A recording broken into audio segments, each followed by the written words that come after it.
Sabi niyo, warning na to? Oy, introduction pa to, Dok. Testimonyo pa to. Okay pa ba muli, ha?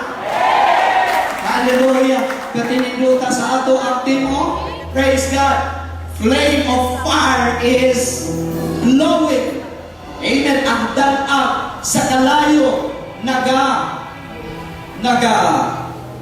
nagahuyok. O basta, ang terbiya, nagasilaot ang danap sa kalayo. Tama ba ko? Nagasilaot. Ang nindot yun kasumay ito. Ang nindot, ang inyong Hebrews chapter 1 verse 7. I love the verse. Asa ko open ito? Basakot sa anak ko bago. Praise God. Hebrews 1:7. Ay, binisaya ang tato, no? Sige, nakita ko ba? Pero ang nindot niya, ako na lang isang marais. Memorize mo kay Son. Mahitungod sa mga anghel. Ang anghel gihimo niyang hangin. O ang mga ulipon gihimo niyang kalayo. Wow. Amen. Ang anghel daw gihimo niyang hangin. O ang mga ulipon gihimo niyang kalayo. Ang tanang ulipon sa Ginoo nga naabilikan mo kayo para sa Lord. Kusubot mo mga kalayo. Amen. Pero pastor, amen. Pastor, kung magsige ka kalayo without hangin, ang kalayo na imong takluban, why oxygen mapalo.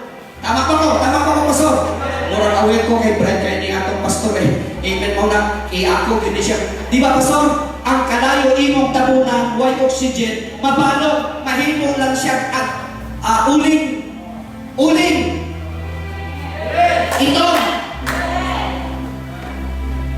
Nabay mga Pentecostal na rin nga, mahimong uling. Igorang aso. Wa yo'y kalayo kadagadataan. Pero kakapapuna, we need the angel. Amen. The air.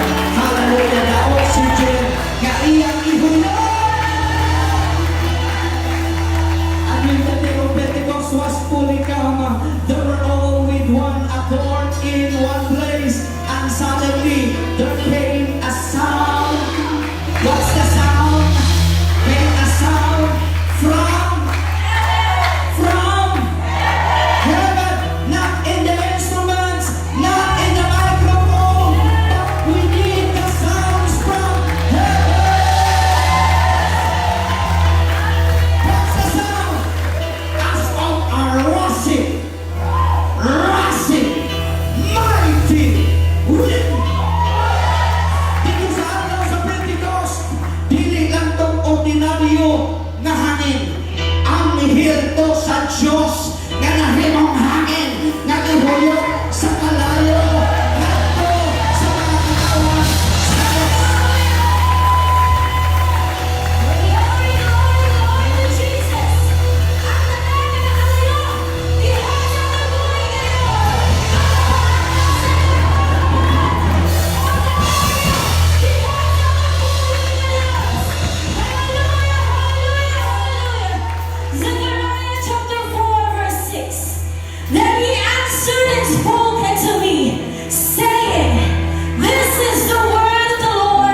sa